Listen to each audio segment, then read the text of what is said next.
भगवान वासुदेव श्री कृष्ण की जय। ओम नमो भगवते वासुदेवाय। ओम नमो भगवते वासुदेवाय। श्री कृष्ण गोविंद हरे मुरारी, हे नाथ नारायण वासुदेव। श्री कृष्ण गोविंद हरे मुरारी, हे नाथ नारायण वासुदेव। राधे कृष्ण राधे कृष्ण राधे कृष्ण राधे कृष्ण। द्वारकानाथ की जय, केशव की जय, माधव की जय, राधा रानी की जय। श्री सुखदेव जी राजा परीक्षित को भागवत कथा सुना रहे हैं, वही प्रसंग हम आपको सुना रहे हैं। आज का प्रसंग है, अब आप यह जानिए भगवान वासुदेव श्री कृष्ण और देवों के देव महादेव सामने सामने आमने सामने दोनों लोग युद्ध कर रहे हैं।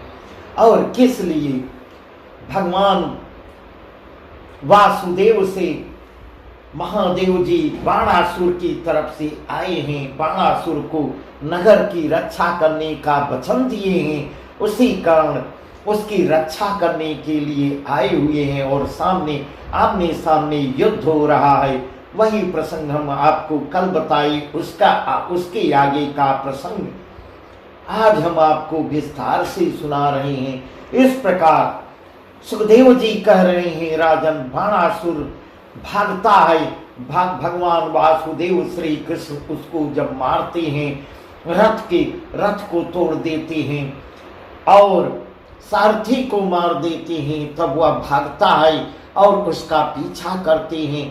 ऐसी कथा बता रहे हैं। तब उसकी माँ, जिसका नाम कोटरा था, उसी समय भयानक वेश में एकदम केश छोड़े हुए नग्न आके कृष्ण के सम्मुख खड़ी हुई और पुकारने लगी। इस प्रकार भगवान वासुदेव उसको देख नहीं पाते और अपनी आंख को मूंद लेते हैं। उसी का मौका पाकर, उसी का फायदा उठाकर बाणासुर तब तक अपनी सेना को तैयार कर लेता है, जो बची हुई सेना थी, और फिर लड़ने के लिए आएगा।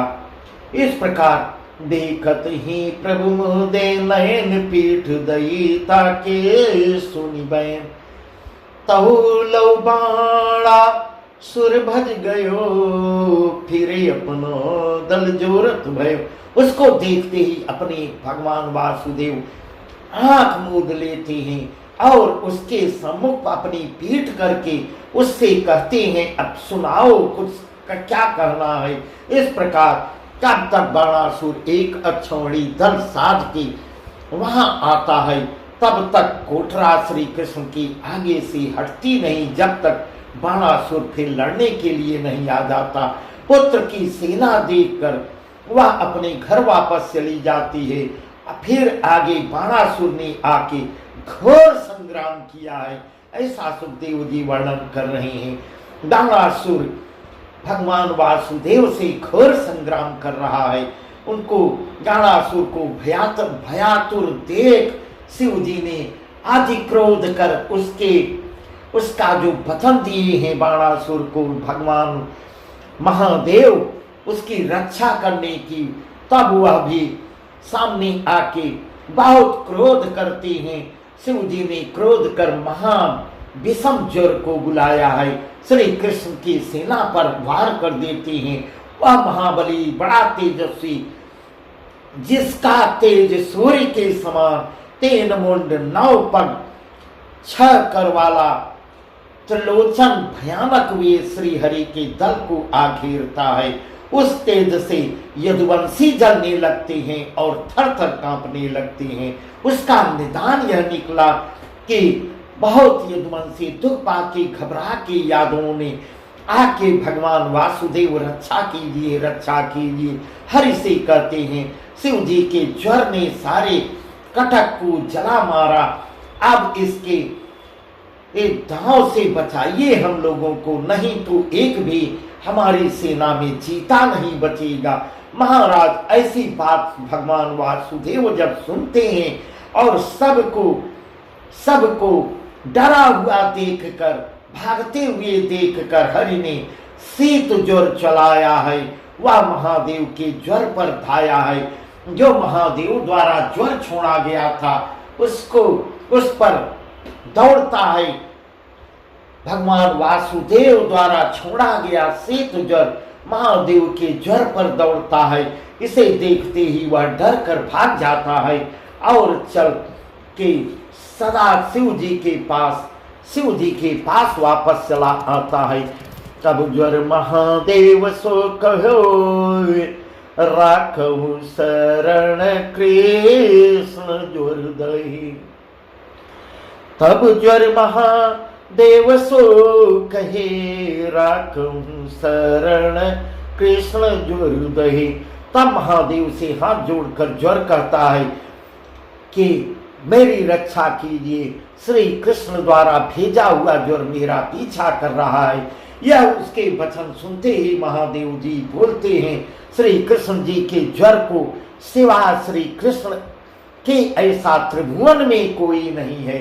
इस प्रकार महादेव भी जान रहे हैं कि श्री कृष्ण के द्वारा छोड़ा गया केवल वही नष्ट कर सकते हैं। इससे उत्तम यही है कि तू भक्त हितकारी श्री मुरारी के पास जाओ।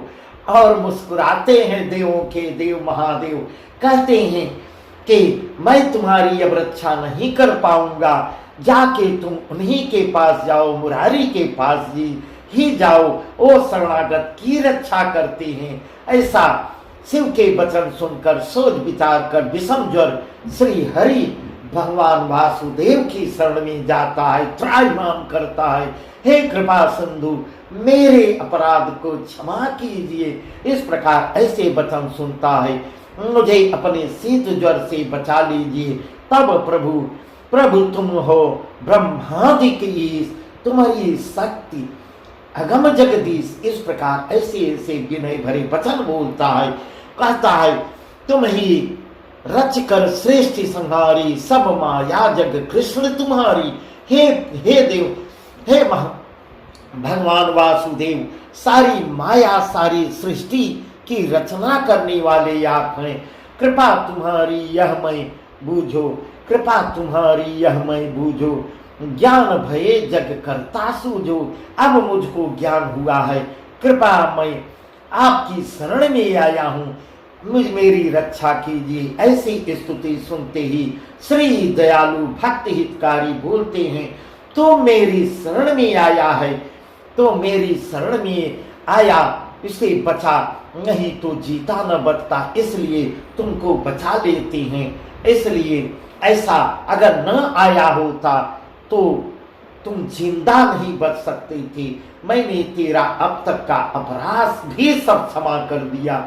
इस प्रकार भक्त हितकारी अपने मुख से उसको क्षमादान करते हैं और कहते हैं, फिर मेरे भक्त और दासों को दोबारा इस प्रकार उसको हिदायत भी देते हैं कि मेरे भक्तों को, मेरे दासों को, मेरे भजने वालों को अब दोबारा मत व्यापिए, तो से मेरी यही, मैं तुमको यही शिक्षा देता हूँ। तब ज्वर बोलता है, कृपा सिंधु जो, हे कृपा सिंधु, इतना ही नहीं, वह दोनों हाथ जोड़ के खड़ा होता है, हे कृपा सिंधु, इतना ही नहीं, इस कथा का जो श्रवण करेगा, इस कथा को जो कहेगा, जो सुनेगा, उसे शीत ज्वर, श्वेत ज्वर, एकांतरा और तिजारी कभी नहीं व्यापेगी।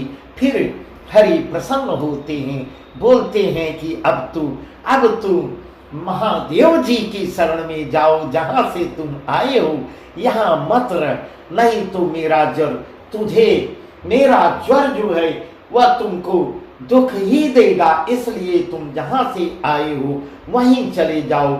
आज्ञा पाते ही विदा हो दंडवत कर विषम ज्वर सीधा महादेव के पास जाता है और ज्वर की सब बाधा मिट जाती है। ऐसा सुखदेव जी बहुत सुंदर ढंग से वर्णन कर रहे हैं यह संवाद सुने जो कोई ज्वर को डरता को नहीं हो। इस प्रकार सुखदेव जी भी कह रहे हैं, इस संवाद को जो सुनेगा कहेगा उसको ज्वर कभी नहीं सताएगा।